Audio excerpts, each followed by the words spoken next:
Hello and welcome to the Valley. Today I am your host, Janet Michael. I found myself without a guest for today's show on Friday afternoon, so it was Andy Gale to the rescue. He chauffeured me over to the Chef's Corner to catch up with Bonnie Anderson and her husband, Chef Phil Anderson, to talk about their gourmet to-go business. Both Bonnie and Phil had done the show a few years ago, so it was great to catch up with them and learn about this new-to-me venture. Tell me a little bit, Bonnie, about where we're sitting and what we're doing here. We are on the corner of Monmouth and Braddock, across from all this wonderful stuff that's happening, a brand new fire station coming in. That building was there one day, it was gone the next. It was gone, and it's rubble now. But we love this little location. We're open on Fridays from 10:30 to 5:30.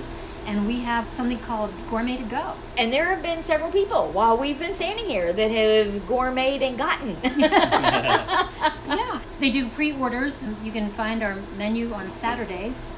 And we ask people if they can pre-order by Thursday at noon. And they come and pick up on Friday, or we will actually deliver. We have free delivery service on Fridays. We go hither and nigh. Because we love checks a lot of boxes. Yeah, it does. And we love our customers. You used to have a location just a smidge off of the Old Town Walking Mall that people may remember you from. That's right. We had the Chef's Market. And in fact, when I was on your show last time, we talked about crop cakes.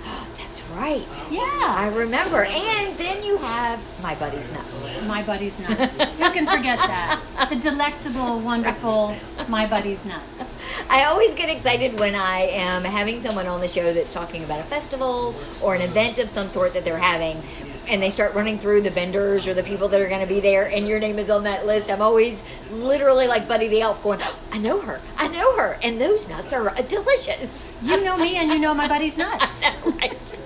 Actually, we have a couple of new flavors that you might really like. What? Well, one is called Numb Nuts. Which are, I know people. I don't know about flavors. Yeah. Numb Nuts, extremely hot for our hot friends. Ghost and cayenne pepper. Oh. Yes. And then we have Buddy's Sugar Cookie Pecans. And you have to say that with the kind of southern drawl. With the southern drawl. Little Willy Dilly. It tastes like a dill pickle. Yeah. Okay. Right. Yes. So we have fun with the nuts. We love My Buddy's Nuts. They come with all kinds of different entendres, but it's workable. And they're delicious to be able to have. So I guess that offsets the quirky little names that you come up. How do you come up with the names? Do y'all write a bunch of them down on a piece of paper? No, and it's throw them in very a bowl? spontaneous. What happened one time was we were going up to 7, and somebody cut it in front of Bonnie, and she called him a numb nut, and I thought, wow, that's a great name for a peanut, a hot peanut. Yeah, we just giggle and laugh and have a good time with it, and then the name comes, or maybe the flavor comes first. Yeah. If we're not having fun, we don't want to do it. I have to give you solid props, Chef, because I follow you on Facebook. Oh. And I see some of the creations that you have that are on this menu that Bonnie was saying people can order and then just come back on a Friday and pick up. How do you decide what you're going to offer from week to week? Well, that's really a great question. It's the hardest part of the job, really, coming up with the next week's menu, because we don't repeat, we don't duplicate very often. And sometimes with the chicken salad, we'll do that a couple of weeks after. But it's always different cuisines. So it's difficult to come up with. And you have multiple things. It's not like I have to come in and pick these 3 things. Those are my only options. You have a pretty good selection for me to say, I want this, and I want this, and I want that. Yeah, so this week we have 8 things, and then we do some platters to go as well. So we call it catering, but it's pretty much the same thing that we're doing here, only on a larger scale for people that want to feed 8 to 10 people or 10 to 20 people or what have you. But this week, Bonnie had created a menu that included 8 different things on it. Much to his chagrin. So is that how this works? You sit down and decide, I think this would be really great to do, and you create the menu, and then it's your job to figure out how to actually put it into... Yeah, it used to be different. I would come up with a menu, and I would cook it, but she's a good student, and she learned very fast on how to combine the foods and combine different dishes with other dishes that will complement. So she's the one that writes the menus. Because you're not so much the chef. Oh, I Lord, understand. no. Oh, my, no. Yes, Andy Gale is our studio audience sitting in the back. That was the cackling you just heard. Yes, yeah. No, we joke that the only thing I make are reservations. But what's great about our program, too, is that almost every one of the entrees feeds 2. Perfect. So it is for 2 people. You get a generous amount. We have a lot of people that it's just one person, and they eat that for 2 and 3 meal occasions. And it's all cooked. It's not frozen. It's not raw. It's cooked, and all you have to do is reheat it. See, I really like that because I could not be one of those people that have those meals delivered to my front porch because they would just go to waste. I would come home and, I just don't feel like, I didn't even have dinner last night because I just didn't have the energy to fix anything. Yeah. This sounds ideal because you're making it fresh. I know the guy who's making it, and it's something unique and different. It's not like I'm swinging by here to pick up a hamburger or a pizza. It's gourmet in the true sense of the word. Yeah, that's our goal. And even for people that don't pre-order up until Thursday at noon, you can still stop in any Friday or call us and say, hey, what do you have left? I had a call just 10 minutes ago. Somebody called and said, I forgot to order. What do you got? And I have to say, too, we almost always have an entree, soups, always salads for anybody to pick up on a Friday. Do people eat soup in July? They do. That is I weird. would eat soup every day. Me too. No. Yeah, You probably also eat ice cream in February. Well, I don't eat ice cream anymore. I've gotten a little too heavy on that. But I love ice cream. And I would eat that all the time too. See, I am not a soup person in the summer, and I am not an ice cream person in the winter. Okay. There are certain seasons to food, Okay. and that's not. But the vegetable soup here looks amazing. Maybe you'll convert me. We will try. We will try. So, do I order online? Do I call you? How does that work? You can do either. We have lots of people that go to our website and order through the website. And that's just www.thechefscorner.net. Or they can call me. My number is almost always on the Facebook posts. Bonnie, she listens for her phone. She listens for her phone and answers it whenever it rings. I, on the other hand, only use my phone for pictures and calendar, and it's not useful for... Yeah, you sound like my husband. Pictures, not even the calendar, sports scores, Yep. just some of the bare bone basics, and then he's good. Yep, that's it.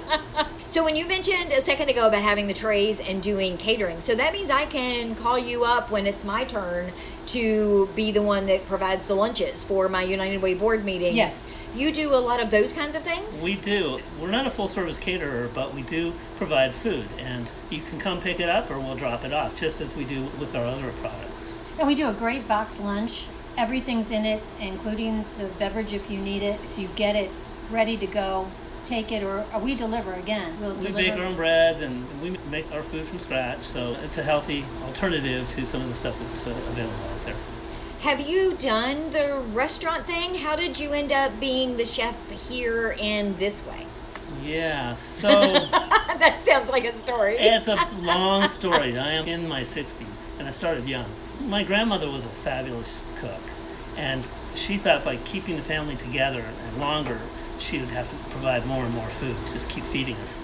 That's usually how it works. Yeah. And so I would just hang out with her in the kitchens, and she would teach me all kinds of things, and I loved it. I loved her and loved the interaction of the different foods, and it was just a lot of fun. So it really chose me. I didn't choose it.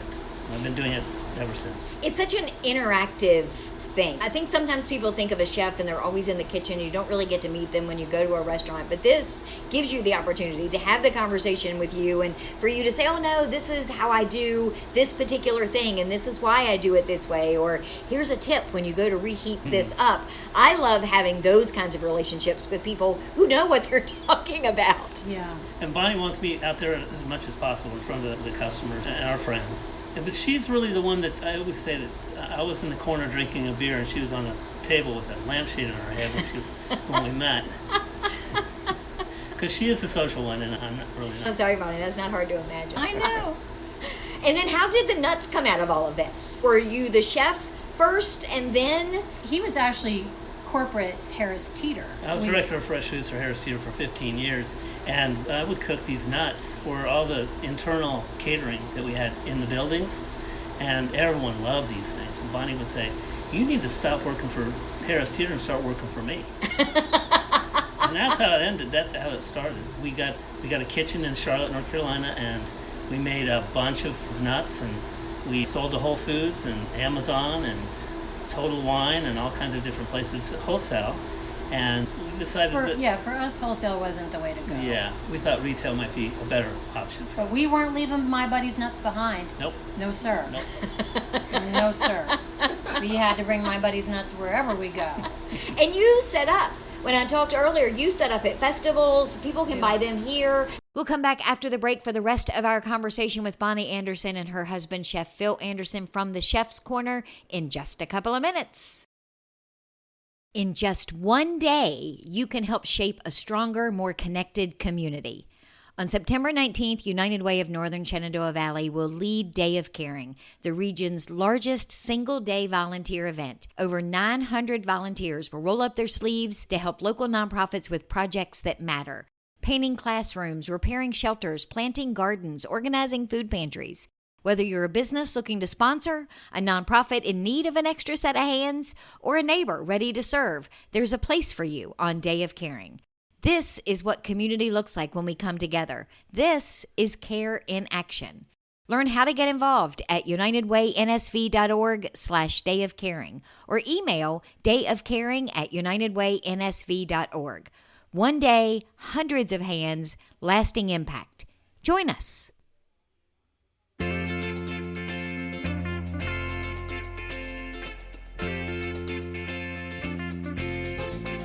Welcome back to the Valley. Today, I am your host, Janet Michael. On Friday, I reconnected with Bonnie Anderson and her husband, Chef Phil Anderson, to talk about their gourmet to-go business, the Chef's Corner. Phil has some great stories that he shares with us in this segment. Phil has a really interesting story about because when we do catering, there's funny things that happen with us. I'm in the back of the kitchen doing my thing, and Bonnie comes. This is when we were at the market. And Bonnie comes back in the kitchen and she says, Phil, you got to handle this customer. I don't know what to do with this one. And I was like, okay, no problem. I walk out there and she points out where this woman is, and she's sitting at a deuce. Lovely lady. Lovely lady. And I smell a lot of cigarettes, though. I'm very sensitive to smell. So it smells a lot of cigarettes. That's what makes you a good chef, because you got to be able to smell whether stuff is fresh or not. Yeah. I sit down and we introduce ourselves, and she says, I want to do a potato bar for a group of friends. So I'd like chives and sour cream and bacon and a whole list of things. She really went into a lot of detail of how she wanted it, how she wanted it presented. For a potato bar. Yeah. Baked potato bar. So, I said, okay, I'll do that, and this is how much it's going to cost you. And she says, oh, by the way, I need it delivered and set up.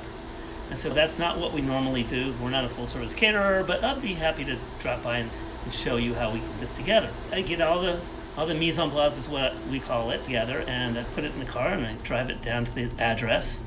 And there she is painting her little apartment. So I said, I'm here to set up this bar with you, because I've got to be careful what I... Part of the deal. Yeah. And she says, okay. She's still smoking all the time, and she has this, what do they call that? It's an oxygen tank. Oh my gosh. And she's still smoking. And when you light up, anyway. Yeah, that's a whole different dangerous situation right there. But I couldn't smell the paint, because all I could smell was the cigarettes. Anyway, so I set up this thing with her, and she wants me to stay there and help her. And I said, no, I've got a place to run, and my wife's doing that. And that's when Andy had come in and got a sandwich all over his lap. This is what happens when you're left alone. Yeah, to actually it's not work pretty. with people. I wasn't gone that long. So anyway, about a week and a half later, she came in and she was going to give me something as a token of gratitude. I said, well, how did it go? And she said, well, no one showed. It was a seance. And she invited spirits to come to her potato bar, and no one showed up. So that is my interesting catering. That was interesting. What happened to all the potatoes? Yeah, she had potato bar for a week and a half. She had a whole lot of potatoes. And she was disappointed, man. She was disappointed that nobody had shown. Okay, I promise. I just need lunch for 20 for some very upstanding Winchester and... Sure. They're real people. Yeah, that is insane. But you never know. That's probably one of the things that's cool about what you do is you never really know what's going to walk in the door and what that's ultimately going to lead to. This doesn't only apply to the restaurant. We did a Pride Festival in Charlotte selling the nuts, the pecans. And so we set up our tent and we set up our table and everything. And the space next to us, it doesn't have anybody there. And so we're thinking, I wonder who's going to be here, because this place is packed. And so at the very end, these guys come out and they set up their table and they set up their tent, and then they start taking their clothes off. They took their clothes off to show off that they're selling men's underwear. We were the busiest pecan selling booth that you've ever seen. You were my men's underwear or My buddy's nuts. Yeah. Is that something? I need to just follow you guys around for a couple of months It's fun. and just. Yeah, it's a fun Yeah, they show. were underwear models. Underwear models. And they were gorgeous. They were. And I went over to their if you want to sell the underwear, you kind of gotta have to be. Right. Kind of comes with the territory. Yeah. Any funny Winchester stories? Yeah. You can leave out the names for those Be that, protected. or you can tell me funny Andy Gale stories, other than you dropping a panini in his lap. Andy's always been a great friend, a great supporter, and so knowledgeable on wine and food and. Group. He's part of our focus group. We need ideas. We go to Andy. Oh, yeah, that's true. How did this idea come to you? Because it isn't something that you see on the normal where you have the set menu and I pre-order and come and pick up. It really started with COVID because nobody wanted to go into restaurants, and we went to the farmers market and said we've got this idea, and it was Beth with Freight Station Farmers Market.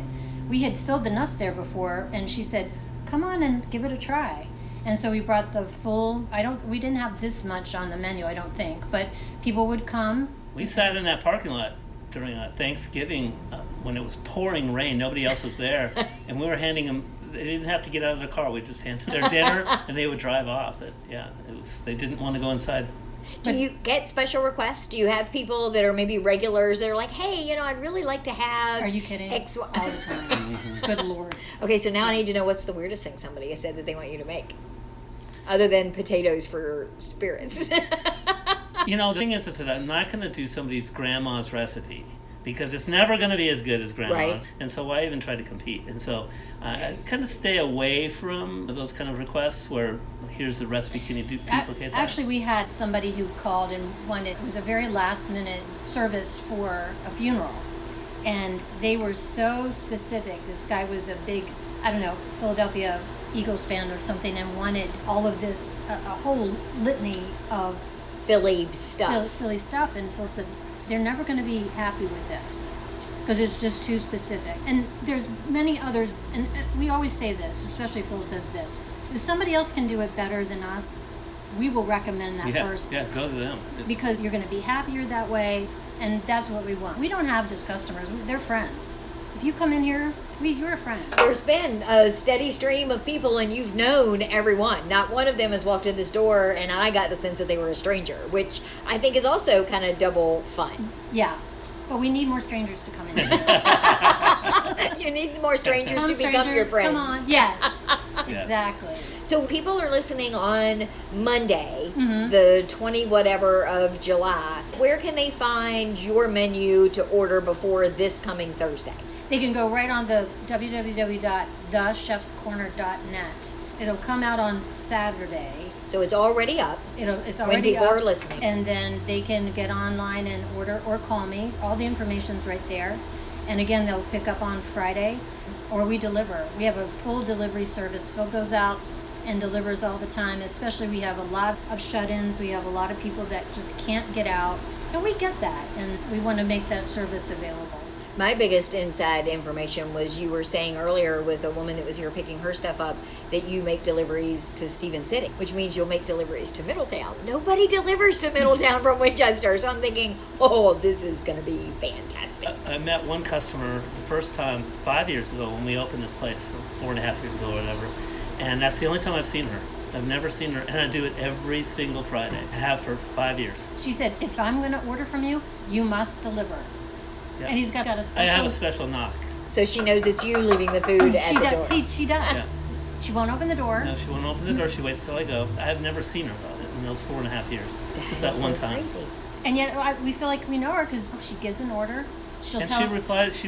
Oh, yeah. Yes. Oh, I loved the tart. It was fabulous. Yeah. Or that's not what I thought I was going to get. Right. You She's have that very, too. She's very, very Honest. Yeah. Sometimes that's good. okay. Sometimes not so yeah. much. You always want Feedback. And so you're not going to get 100% positive feedback all the time. I appreciate that Bonnie's very open-minded. We were standing here a second ago, and Andy was looking at the potato salad. And I said, my husband loves potato salad, me not so much. And she kind of looked at me funny. I said, I'm just not a fan of cold potatoes. There's just something about, and she's like, you know what? I can see that. That's fine. And sometimes you go places like this and they look at you like, What do you do? how dare you? Well, then you just don't know what good food is. And that's not the sense you're ever going to get when you come in here. No, I hope not, because I think you always have to put yourself in your customer or your audience's frame of mind. I don't eat everything that he makes or that we serve, but that doesn't mean that it's not going to be great. And you like stuff that I don't like, that's fine. Do you know what's on the menu? When you drove up, well, when Andy drove up with you in a car, we were discussing next week's menu. We don't know.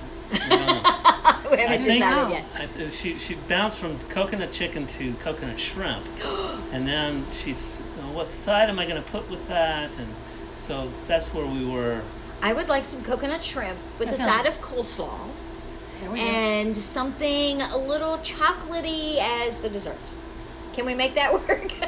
Coleslaw's a great idea. Yeah, coleslaw's a good idea. It's great for the summer. Hot days. It doesn't have potatoes in it. Yeah. It's not cold Great potatoes. side. It's not cold potatoes. And then you can get a bottle of wine because we now offer wine. Some good I ones. saw those over there. Yeah. Yes. We've got some beautiful, Beljardin. And Nice Bouvet. sparkling. Yeah. And then you got a sparkling rosé just in. Some good California Caneros, Chardonnay. and Napas. All and very nicely priced. And it finishes off a meal. I It mean, does, that's thank the you. thing that makes, you could have a peanut butter sandwich, but if you have a great glass of wine with that peanut butter sandwich, it certainly elevates It takes it either the bread or the We are peanut so butter. with you. We're so with you.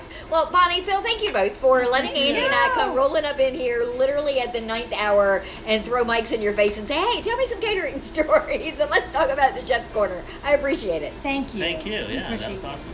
Well, that's it for us today. And because we recorded on Friday before Bonnie had finalized this week's menu, but I'm editing on a Saturday after it's been posted, I can tell you that the coconut chicken won out, but there is still a shrimp dish on the menu this week, and the coleslaw I suggested made the final cut. So get the whole menu on their website, thechefscorner.net. You can pre-order till noon on Thursday for a Friday pickup or delivery and give it a try. Let me know what you think.